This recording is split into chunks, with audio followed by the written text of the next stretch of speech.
Hello बच्चों, कैसे हैं आप लोग। वेलकम टू खंड क्लासेस। मेरा नाम है अखंड प्रताप सिंह। पिछले वीडियो में मैंने आपको कोऑर्डिनेट ज्योमेट्री का एक्सरसाइज 7.1 करवाया था। उससे रिलेटेड जो भी कॉन्सेप्ट थे वो भी करवाए थे, कैलकुलेशंस भी सारे करवाए थे। जहां जहां बच्चे गलती करते हैं वो सारी चीजें मैंने पॉइंट आउट की थी। डू होप कि आप लोगों ने वो एक्सरसाइज के जो सारे क्वेश्चंस हैं वो आपने सॉल्व किए होंगे, है ना। अब हम एक्सरसाइज नंबर 7.2 पे आएंगे। और जो एक्सरसाइज 7.2 है ये बेस्ड है सेक्शन फार्मूले के ऊपर। यहाँ पे सेक्शन फार्मूला जो हमें करना है अभी, तो बेसिकली आपको फार्मूला पता होना चाहिए और वो फार्मूले की जो एप्लीकेशन है, मतलब उस फार्मूले को हमें यूज कैसे करना है किसी क्वेश्चन को सॉल्व करते समय, हमें वो पता होना चाहिए। तो जो फार्मूला हमें करना है वो है सेक्शन फार्मूला। ठीक है, बहुत ही सिंपल सा फार्मूला है कि अगर कोई दो पॉइंट्स हैं ए और यहाँ पे दूसरा पॉइंट है बी, और इन दोनों के हमें कोऑर्डिनेट्स पता हैं। सपोज दैट ए का कोऑर्डिनेट है x1 y1 और बी का कोऑर्डिनेट है x2 y2। ठीक है, ये हमें पता है, और जो बी के कोऑर्डिनेट्स है वो भी हमें पता है। तो यहाँ ए और बी को जोड़ने वाली जो लाइन है, लाइन ए बी, तो उस पे कोई ऐसा पॉइंट सी जिसका कोऑर्डिनेट हम मान लेते हैं xy, और हमें ये कोऑर्डिनेट सपोज दैट नहीं पता है xy, बट हमें ये पता है कि AC और CB, मतलब AC इज टू CB, ये रेशियो कितना है। वो रेशियो है M1 इज टू M2। मतलब अगर मैं यहाँ पे दिखाऊं तो this is AC, AC is to MB, ये रेशियो है। AC इज टू CB, ये रेशियो कितना है, M1 is to M2। So if this is the ratio, तो उस केस में ये दोनों कोऑर्डिनेट्स, इस पॉइंट सी के कोऑर्डिनेट और M1 M2 में जो रिलेशन है, वो रिलेशन कुछ इस तरह से है कि x is equal to M1 x2, M1 x2 plus M2 x1। ये M2 लिया, इधर का x1 लिया, और अपॉन में M1 प्लस M2। तो आपको याद नहीं करना, या तो फिर हो ही जाएगा करते करते, बट ध्यान क्या रखना है कि इधर ये M1 ले रहे हैं तो इधर का क्या लेंगे x2, ये M2 ले रहे हैं तो इधर का क्या लेंगे x1। सो M1 x2 plus M2 x1 upon में M1 प्लस M2। और सेम वैसे ही अगर हमें y के कोऑर्डिनेट्स लिखने होंगे तो पैटर्न यही रहेगा, क्या रखेंगे, M1 y2 plus M2 y1 upon में M1 प्लस M2। ठीक है, तो ये कोऑर्डिनेट्स हैं x और y को, और ये निकालने का फॉर्मूला है। तो इसी फॉर्मूले को हम बोलते हैं सेक्शन फॉर्मूला। अब अगर हमें आता है मिड पॉइंट निकालने के लिए, क्या निकालना है हमें, mid point, mid point of A B. तो मिड पॉइंट निकालने का मतलब है कि अगर ए बी ये है और इसके बीच में मिड पॉइंट है सी, तो मिड पॉइंट है अगर सी, तो दैट मीन्स ए सी और सी बी ये दोनों ही आपस में क्या है, इक्वल हैं। तो ए सी इज टू सी बी, जब ये दोनों आपस में इक्वल हैं तो इनका रेशियो क्या होगा, 1:1 होगा। मतलब कि M1 की वैल्यू भी 1 है और M2 की वैल्यू भी 1 है। तो अगर आप इस फॉर्मूले में वैल्यू को पुट करेंगे, x इज इक्वल टू, मैंने क्या बोला, M1 का वैल्यू भी 1 है और M2 का वैल्यू भी 1 है, तो ये क्या हो जाएगा, x2 प्लस x1 अपॉन में M1 का वैल्यू भी 1 है और M2 का वैल्यू भी 1 है, तो 1 प्लस 1, तो ये हमारा हो गया x1 प्लस x2 अपॉन में 2। ये x के कोऑर्डिनेट्स हैं। वैसे ही y के जो कोऑर्डिनेट्स होंगे, सिमिलरली पहले हो गया y2 प्लस y1 अपॉन में 1 plus 1 is equal to y1 plus y2 upon में 2। तो ये मैंने x और y के कोऑर्डिनेट्स तब निकाले हैं जब ये x और y क्या है, ये मिड पॉइंट है। किसका मिड पॉइंट है, ए बी का।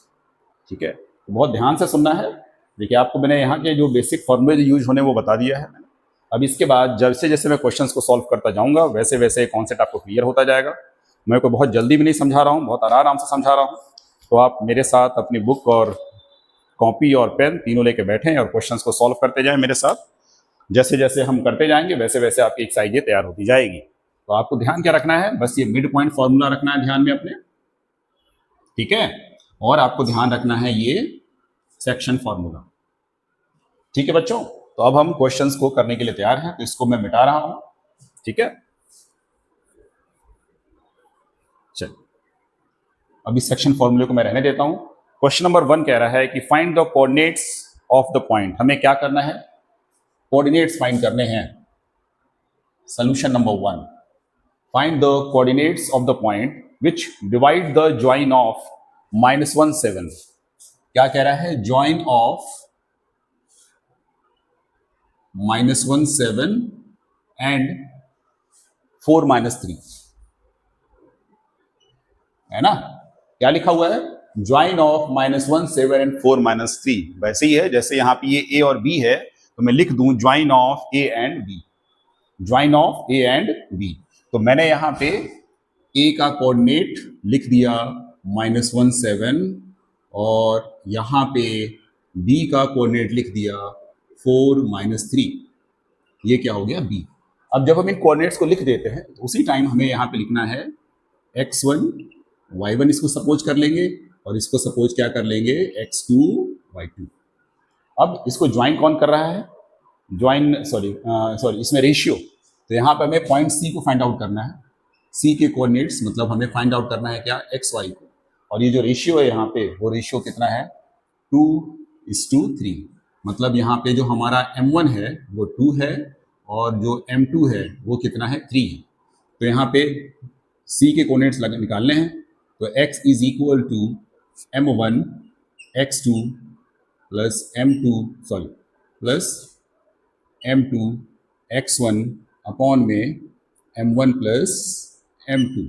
सिंपली वैल्यूज को पुट करना है। m1 की वैल्यू कितनी है, 2 m1, तो हम x2 इसको लेंगे 2 × 4 प्लस m2 कितना है, 3, सो 3 × -1 अपॉन में 2 + 3। सो दिस इज, अब यहाँ पे देखिए बच्चे यहाँ गलती करते हैं, यहाँ बीच में प्लस है, तो पहले जो मल्टीप्लिकेशन का काम है उसे हम पहले कर लेंगे। तो 2 4 जा 8 और यहाँ पे 3 और -1 का मल्टीप्लाई किया तो कितना आ गया, -3, और 2 + 3 क्या होता है, 5।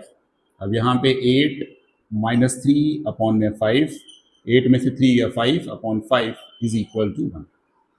तो इस तरह से हमें यहाँ x के कोऑर्डिनेट क्या मिल गया, 1 मिल गया। अब इसके बाद हम y को निकालेंगे, y इज इक्वल टू, जैसे फॉर्मूला बताया था, m2 y1, तो यहाँ पे हो जाएगा m2 y1 plus m1 y2 upon में m1 प्लस m2। तो फॉर्मूले को ध्यान में रखना है, ठीक है। फॉर्मूला लिख दिया, अब बस मुझे वैल्यूज को पुट करना है। तो वैल्यू को पुट करता हूँ, m2 की वैल्यू कितनी है, 3, सो 3 × 7 प्लस 2 × m1 का वैल्यू कितना है, 2, y2 कितना है, -3, y2 कितना है, -3, यहाँ पे m1 y2 m2 y1 plus m1 y2, m1 कितना है मेरा, 2 है और y2 कितना है, -3, और अपॉन में m1 प्लस m2 कितना हो जाएगा, 2 + 3। सॉल्व करेंगे, 7 3 जा 21 प्लस ये हो गया -6 अपॉन 2 + 3 कितना हो गया, 5। 21 -6 अपॉन में 5, 21 में से 6 जाएगा क्या हो जाएगा, 15, और 15 अपॉन 5 कितना हो जाएगा, 3। तो यहाँ पे इस तरह से हमने x और y दोनों के कोऑर्डिनेट्स निकाले, ठीक है। अब हम आएंगे क्वेश्चन नंबर 2 पे, इसका स्क्रीनशॉट ले लीजिए।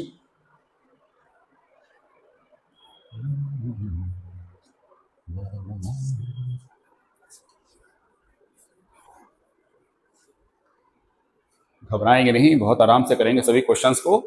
सोल्यूशन नंबर 2, कोशिश करिए अगर आप मुझसे पहले कर पाए। Find the coordinates of the points of trisection. अब यहाँ पे हमें क्या फाइंड करना है, points of trisection,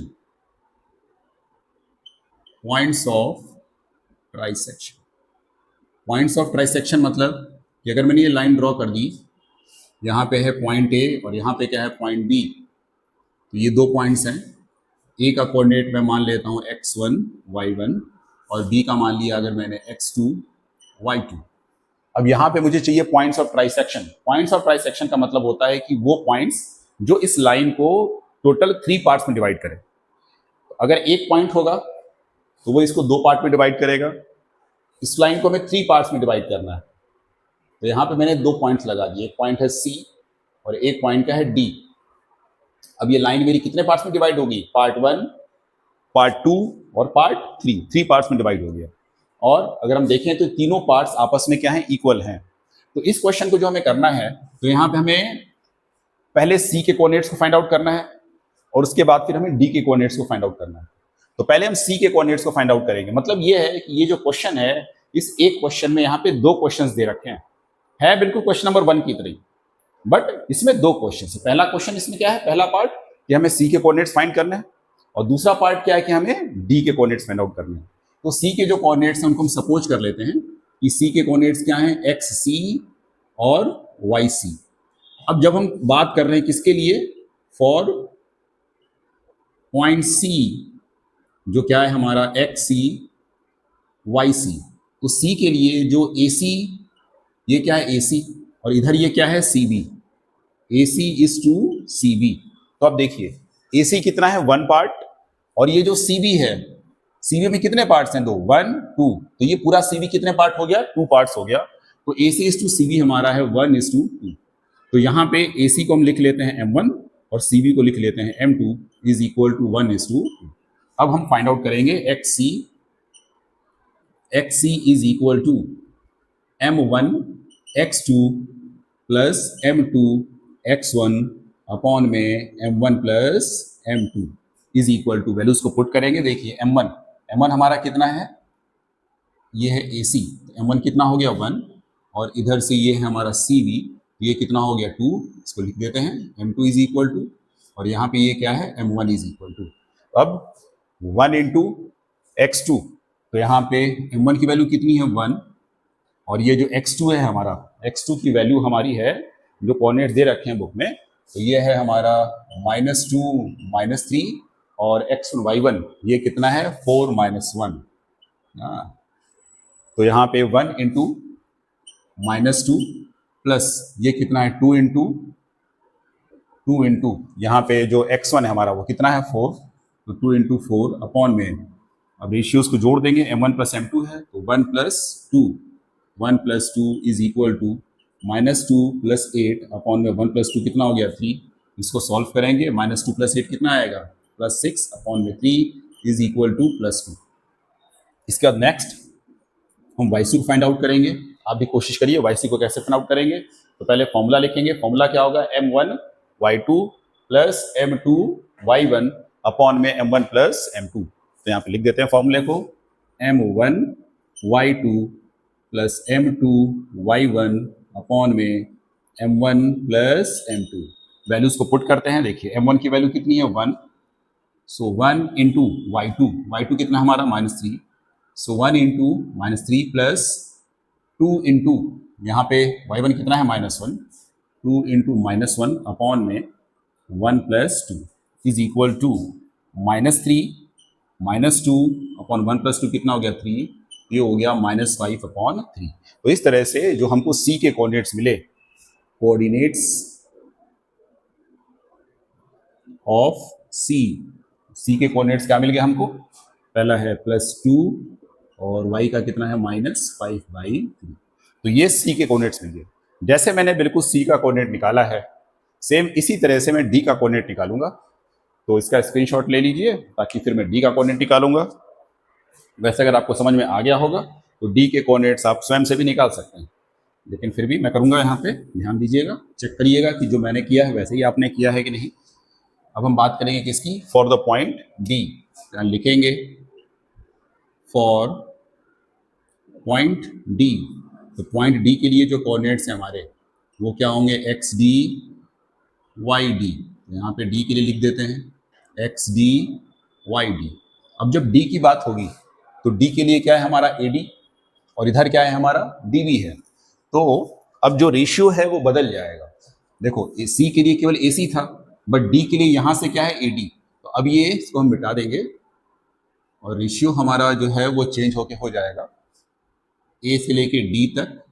this is m1 is equal to 2 parts हैं, m1 कितना हो गया 2, और ये जो db है, db केवल 1 पार्ट है, तो m2 कितना हो गया 1 हो गया। तो यहाँ पे रेशियो को लिखना सबसे पहले समझना होगा कि d के लिए लिख रहे हैं तो मैंने इधर 2 पार्ट लिया है, इधर 2 है, इधर केवल 1 पार्ट लिया है, तो इधर क्या होगा 1 होगा।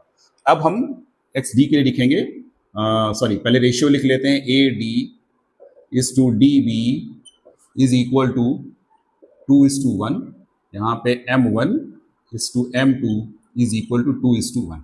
अब यहाँ पे xd पहले फॉर्मूला लिखेंगे, m1 x2 plus m2 x1 upon में m1 प्लस m2। हमारा m1 कितना है 2, 2 इंटू -2 प्लस 1 इंटू कितना है यहाँ पे 4 अपॉन में 2 प्लस 1। सॉल्व करेंगे, ये 2 और -2 मल्टीप्लाई हुआ क्या हो जाएगा -4 प्लस 4 अपॉन में 2 plus 1 3 is equal to 0 upon 3 is equal to 0। ऐसे ही हम YD निकालेंगे, YD is equal to m1 y2 plus m2 y1 upon में m1 plus m2 is equal to m1 कितना है हमारा 2 इंटू 2 इंटू y2 कितना है हमारा -3 प्लस m2 कितना है 1, 1 इंटू ये कितना है हमारा y1 -1 अपॉन में 2 प्लस 1, ये हो गया हमारा -6 -1 upon 3 is equal to -7 upon 3। तो इस तरह से हमने डी के दोनों कोऑर्डिनेट्स निकाल लिए। तो coordinates of D is equal to X हमारा 0 हो गया और ये कितना हो गया -7 अपॉन 3। तो ये हमने दोनों पॉइंट्स सी और डी, ये दोनों पॉइंट्स क्या हैं, पॉइंट्स ऑफ ट्राइसेक्शन है। फिर से बता रहे हैं, पॉइंट्स ऑफ ट्राइसेक्शन क्या करता है, लाइन को 3 पार्ट्स में डिवाइड करता है। ठीक है, अब हम आएंगे क्वेश्चन नंबर 3 पे। क्वेश्चन नंबर 2 तक 1 और 2 डू होप कि दोनों क्वेश्चन क्लियर होंगे। उसको कोशिश करिए, प्रैक्टिस करिए, ट्राई करिए। ऐसा कोई टफ क्वेश्चन नहीं है, बहुत ही सिंपल क्वेश्चन है ये। सिंपली फॉर्मूले में बस आपको वैल्यूज को रखना है, वैल्यू को रख करके उसको सिंपल सी कैलकुलेशन, उन सिंपल सी कैलकुलेशन को कर देंगे, क्वेश्चन हो जाएगा। अब आते हैं सोल्यूशन नंबर 3। सोल्यूशन नंबर 3 में एक ग्राउंड है ना, और इस ग्राउंड में एक रेस होनी है और उस रेस के लिए इसमें ये ट्रैक्स बने हुए हैं। ये पहली लाइन है, ये दूसरी, तीसरी, ये 4, और ऐसे करते करते इसमें टोटल 10 लाइनें बनी हुई हैं। ठीक है, अब यहाँ पे इस क्वेश्चन में कहता है कि एक लड़की है जिसका नाम है निहारिका। तो ये सेकंड नंबर की लाइन में हमने निहारिका को खड़ा कर दिया, और जो 8th नंबर की लाइन है ये है 9, और यहाँ 8th नंबर यहाँ पे, तो 8th नंबर की लाइन में हमने खड़ा कर दिया किसको, प्रीत को। ठीक है, ये दोनों बच्चियां यहाँ पे खड़ी हैं और यहाँ पे पॉट्स रखे हुए हैं। ठीक है, और इन पॉट्स के बीच की जो दूरी है वो सिर्फ कितनी है, 1 मीटर। मतलब जो पहला पॉट है वो ओरिजिन से 1 मीटर की दूरी पर है। फिर इसके बाद जो अगला पॉट रखा हुआ है वो भी यहाँ से 1 मीटर की दूरी पर है। फिर उसके बाद जो पॉट रखा है वो भी कितना है, 1 मीटर की दूरी पर है। तो ऐसे करते करते टोटल इसमें 100 पॉट रखे हुए हैं। कितने पॉट रखे हुए हैं, 100। अब जब टोटल 100 पॉट हैं और हर पॉट के बीच की दूरी कितनी है, 1 मीटर, तो मतलब कि यहाँ से लेकर के यहाँ तक की जो टोटल जो दूरी है वो कितनी होगी, वो 100 मीटर होगी। That will be 100 meter. तो क्वेश्चन कहता है कि Niharika runs 1/4 of the AD। AD में ये A है और ये D है, AD। तो AD हमारा कितना है, AD is equal to 100 meter. और क्वेश्चन कह रहा है कि जो निहारिका है, निहारिका रन्स 1/4 ऑफ AD। ठीक है, निहारिका कितना दौड़ रही है, 1/4 ऑफ द AD। तो 1/4 ऑफ AD कितना है, टोटल 100 है। तो यहाँ पे 1/4 ऑफ AD करें तो 1/4 into 100 that will be equal to 25।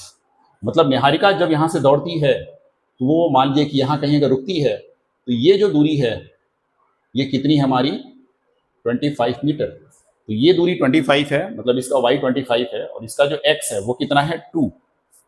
तो यहां से हम निहारिका के कोऑर्डिनेट्स लिख सकते हैं। क्वेश्चन बस कोऑर्डिनेट लिखने तक का है, उसके बाद आप कर लेंगे। कोऑर्डिनेट्स ऑफ निहारिका, तो निहारिका के जब कोऑर्डिनेट्स लिखेंगे तो निहारिका के लिए x कितना है 2, क्योंकि निहारिका कहाँ खड़ी है, लाइन नंबर 2 में खड़ी हुई है, तो x इसका कितना हो गया 2, और जिसका y है वो कितना हो गया 25। ठीक है, उसी तरह से हम जब प्रीत की बात करते हैं तो प्रीत के लिए लिखा हुआ है कि Preet runs 1/5 of the distance AD, Preet runs 1/5 of AD, तो यहां पे हो गया 1/5 × 100 इज इक्वल टू 20। तो जैसे मैंने निहारिका में बताया था कि निहारिका में जो y है वो कितना है 25 मीटर है, सेम उसी तरह से प्रीत के केस में जो y है वो कितना है 20 मीटर है। तो यहाँ पे जब हम प्रीत के कोऑर्डिनेट्स लिखेंगे तो आप देख रहे हैं प्रीत जो बच्ची है वो खड़ी है कहाँ पे, लाइन नंबर 8 में खड़ी है। तो प्रीत लाइन नंबर 8 में खड़ी है और वो रन करते हुए आगे जाती है, तो उसने जो डिस्टेंस कवर करी वो कितनी है 20 मीटर। तो x इसका 8 है और y कितना है इसका 20। तो यहाँ पे will be writing the coordinates of Preet, coordinates of Preet is equal to, पहले हम क्या लिखते हैं x लिखते हैं, तो x कितना है उसका 8 और y बच्ची कितना दौड़ी है 20 मीटर, तो y इसका कितना हो गया 20 मीटर। तो यहाँ पे निहारिका के जो कोऑर्डिनेट्स हैं वो लिख दिए, प्रीत के जो कोऑर्डिनेट्स हैं वो लिख दिए। तो क्वेश्चन अब बिल्कुल किसकी तरह हो गया, जैसे हम क्वेश्चन नंबर 1 कर रहे थे और 2 कर रहे थे। 1 में भी दोनों कोऑर्डिनेट्स दे रखे थे एंड वाले, यहां भी हमने निहारिका कोऑर्डिनेट निकाल लिया और प्रीत का निकाल लिया। अब क्वेश्चन कह रहा है कि what is the distance between both the flags, कि जब निहारिका यहाँ दौड़ते आती है और निहारिका ने अपना झंडा यहाँ पे लगा दिया, और यहाँ पे प्रीत दौड़ते हुए आती है और यहाँ पे प्रीत ने अपना झंडा लगा दिया, यहाँ पे कौन है प्रीत और यहाँ पे कौन है निहारिका। तो क्वेश्चन कह रहा है कि इन दोनों फ्लैग्स के बीच की दूरी कितनी है। तो दूरी निकालने के लिए हमें दोनों के कोऑर्डिनेट्स पता है। निहारिका का कोऑर्डिनेट है 225 और प्रीत का कोऑर्डिनेट है 8,20। तो हमें दोनों के कोऑर्डिनेट्स पता है, निहारिका के भी और प्रीत के भी। तो हमको सिंपली यहाँ पे लगाना है डिस्टेंस फार्मूला। तो यहाँ पे हम डिस्टेंस फार्मूला लगाते हैं। तो अगर मैं इसको निहारिका वाले पॉइंट को मैं n लिख दूं और प्रीत वाले को मैं p लिख दूं, तो हमारा np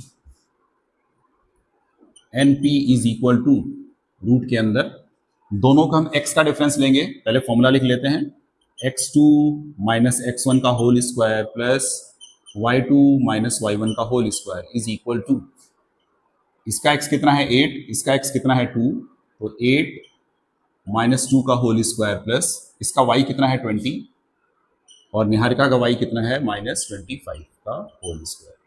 सो ये हो गया हमारा 8 में से 2 गया 6 का स्क्वायर प्लस 20 में से 25 जाएगा कितना आएगा -5 और उसका स्क्वायर करेंगे। तो यहाँ पे 6 का स्क्वायर कितना होता है 36 और -5, पहले लेक्चर बताया है कि माइनस का जब स्क्वायर करते हैं तो वो क्या रहता है प्लस रहता है।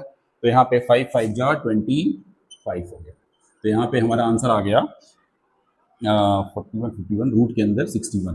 तो निहारिका और प्रीत के बीच की जो डिस्टेंस है वो कितनी है √61। इस क्वेश्चन में हमने पिछले एक्सरसाइज का जो डिस्टेंस फार्मूला था उसको हमने यूज किया है। अब नेक्स्ट क्वेश्चन जो इसमें इसी में नेक्स्ट पार्ट है वो कहता है कि एक रेशमी एक लड़की है और वो इनके बिल्कुल बीच में कहीं फ्लैग लगाना चाहती है। तो यहाँ पे कहीं रेशमी है, now Reshmi wants to put a flag, Reshmi एक फ्लैग लगाना चाहती है और वो फ्लैग निहारिका और प्रीत बिल्कुल इनके बीच में होना चाहिए, बिल्कुल इनके बीच में। मतलब कि अगर मैं यहाँ पे R लिख दूं जहां पे रश्मि ने फ्लैग लगाया रेशमी ने, तो R should be the mid point, R mid point होना चाहिए, मध्य बिंदु होना चाहिए निहारिका और प्रीत के बीच का। ठीक है, मतलब हमें यहाँ पे मिड पॉइंट निकालना है निहारिका और प्रीत का। तो यहाँ पे हम यूज करेंगे डिस्टेंस फॉर्मूला। तो अब डिस्टेंस फॉर्मूले को अब मुझे मिटाना पड़ेगा, तो इसको मैं यहाँ से ऊपर से मिटा देता हूं। तो यहाँ पे कोऑर्डिनेट्स ऑफ रेशमी, रेशमी के कोऑर्डिनेट निकालने हैं और रेशमी के जो कोऑर्डिनेट्स हैं वो क्या हैं mid points, mid points of Niharika and Preet. Niharika और प्रीत के क्या हैं मिड पॉइंट्स हैं। तो रेशमी का जो x होगा वो होगा सिंपली जो हमें फॉर्मूला यूज करना होगा x1 प्लस x2 अपॉन 2, ये मिड पॉइंट फॉर्मूला जो मैंने निकाला था। तो यहाँ पे निहारिका का जो x कितना है 2, प्रीत का जो x वो कितना है 8, तो this will be 2 plus 8 upon में 2 is equal to 10 upon 2 is equal to 5। और वैसे ही हम y निकालेंगे तो y is equal to mid point के लिए y1 प्लस y2 अपॉन 2। तो यहाँ पे निहारिका का y कितना है 25 और प्रीत का y कितना है 20, so it will be 25 plus 20 upon में 2, ये हो गया हमारा 45 अपॉन में 2 is equal to 22 and half. तो ये रेशमी के कोऑर्डिनेट्स हो गए 5 और 22 एंड हाफ। अगर रेशमी यहाँ पे फ्लैग लगा देती है मतलब रेशमी के कोऑर्डिनेट्स आ जाएंगे 5 और 22 एंड हाफ। हम बोलेंगे कि रेशमी ने जो फ्लैग लगाया है वो कहाँ पे लगाया है, मिड पॉइंट पे लगाया है। ठीक है, तो मैंने बहुत आराम से भी आपको ये 3 क्वेश्चन करवाए हैं। इन 3 क्वेश्चंस में अगर आपके कोई डाउट हो तो प्लीज मुझसे कमेंट करके जरूर पूछें और पूरे वीडियो को ध्यान से देखिए। जो मैं कर रहा हूँ मेरे साथ रहिए, क्वेश्चंस को लगाते रहिए, पेशेंस नहीं खोना है। बच्चे दिक्कत तभी होती है जब आप पेशेंस को खो देते हैं। बहुत ध्यान से सुनिए जो मैं कह रहा हूँ, मेरी बातों को मैं बहुत ही आराम से करा रहा हूँ चीज़ों को। अगर आप मेरे साथ रहेंगे तो बोर्ड में डरने की कोई जरूरत नहीं है, आप आराम से पास हो जाएंगे, अच्छे नंबर आएंगे आपके। Next question, find the ratio in which the line segment. अब यहाँ पे अगले क्वेश्चन पे आते हैं, क्वेश्चन नंबर 4 पे।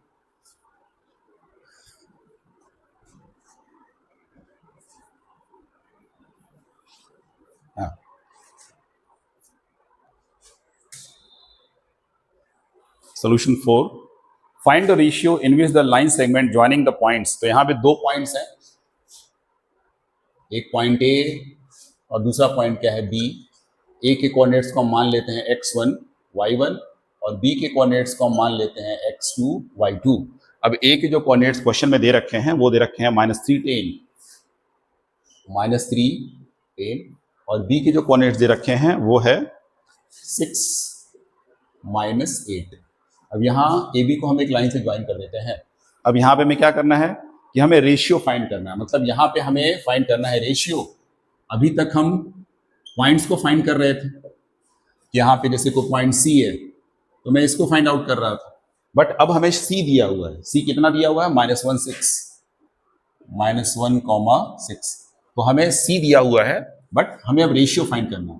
तो जब भी हमें रेशियो फाइंड करना होता है तो रेशियो को फाइंड करते टाइम में कैलकुलेशंस इजी रहें, इसके लिए हम m1:m2 ना मान करके हम क्या नहीं मानेंगे, m1:m2 इसे नहीं मानना है। मान के कर सकते हैं बट कैलकुलेशंस को इजी रखने के लिए जब भी रेशियो पूछता है तो हम क्या मानते हैं, k:1।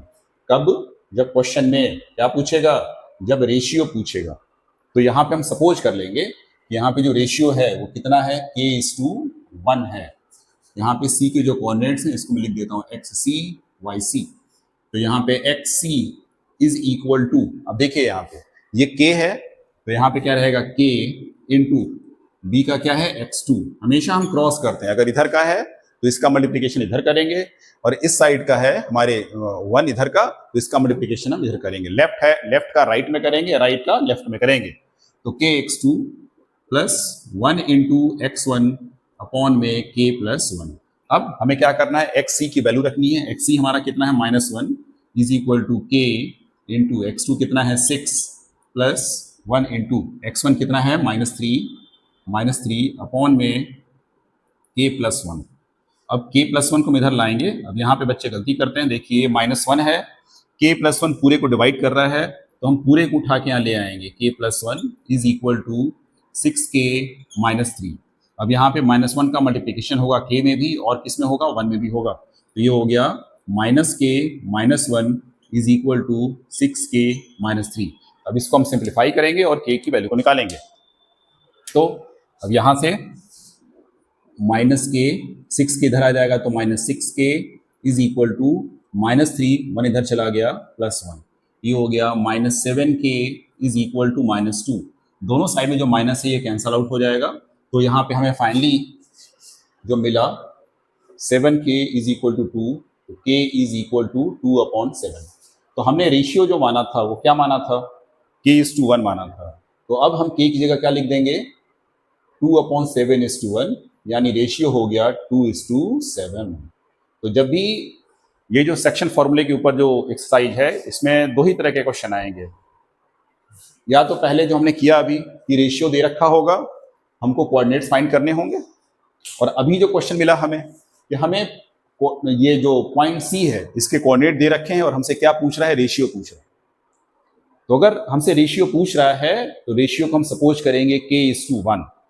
इस चीज को ध्यान में रख लीजिए, इसे गलत नहीं करना हमें। रेशियो क्या मानेंगे, k:1, और k:1 रेशियो मान करके जैसे मैंने यहाँ फॉर्मूले वैल्यूज रखा है, kx2 जो लेफ्ट में है उसको राइट में मल्टीप्लाई करेंगे, जो राइट में है उसको लेफ्ट में मल्टीप्लाई करेंगे। तो kx2 + 1 × x1 अपॉन में k+1। यहाँ पे बस हम एक x को लेकर के ही कर देते हैं, या आप y को लेकर के भी कर सकते हैं, किसी एक को लेकर के करेंगे और आपका रेशियो आ जाएगा यहाँ। ठीक है, अब हम आते हैं क्वेश्चन नंबर 5 पे।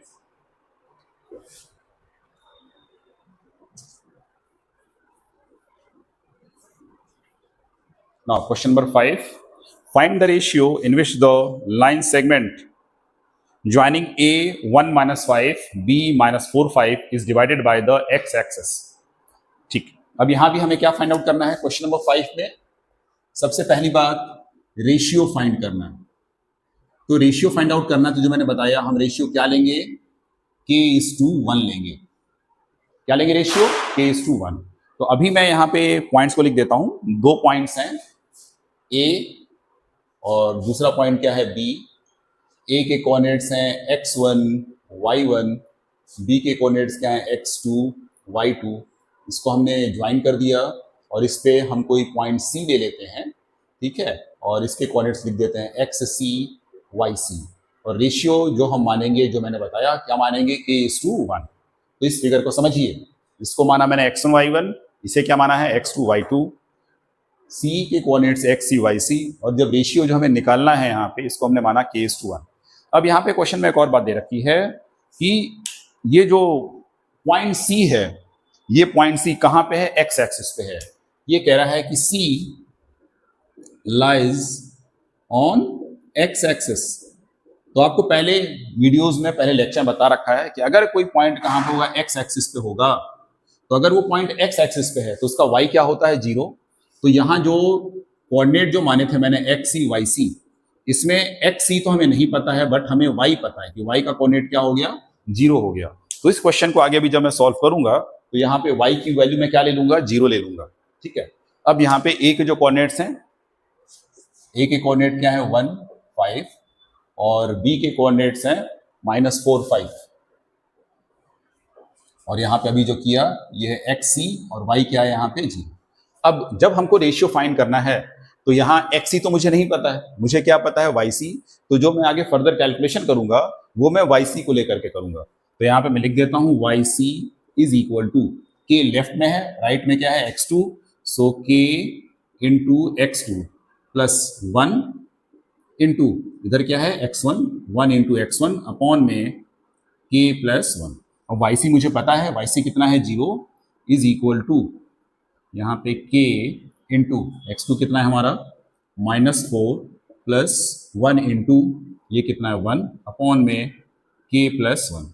अब ये नीचे डिनोमिनेटर पूरा जो k प्लस 1 इधर आ जाएगा, यहाँ 0 में इसका मल्टीप्लिकेशन होगा, तो 0 में इसका मल्टीप्लिकेशन होगा तो क्या हो जाएगा, 0 is equal to -4k plus 1। Further simplify करेंगे तो ये हमारा हो गया 4k is equal to 1, so k is equal to 1 अपॉन में 4। तो जो हमने रेशियो माना है k:1, तो k की जगह पे क्या है, 1/4:1, सो द रेशियो इज 1:4। ठीक है, तो यहाँ पे जो रिक्वायर्ड रेशियो जो हमें निकालना था, कैलकुलेट करना था, वो कितना है, 1:4 है। तो अभी तक हमने ये 5 क्वेश्चंस कर लिए। अब जो अगले 5 क्वेश्चंस होंगे वो जो मेरी अगली वीडियो आएगी हम उसमें करेंगे। जितना भी मैंने बताया आपको उस चीज़ को प्रैक्टिस करें, अपने से लगाने की कोशिश करें। इंपॉर्टेंट ये है कि आप चीज़ों को रटें नहीं, समझें। जो मैंने बताया है, जो मैं कैलकुलेशन कर रहा हूँ उसको समझ के करने की कोशिश करेंगे तो सारे क्वेश्चंस में पाएंगे कि बस एक ही काम करना, बहुत आसान मैथ हो जाएगी आपके लिए। ठीक है, तो अभी इतना ही प्रैक्टिस करें, बाकी के 5 क्वेश्चंस हम अगले वीडियो में करें।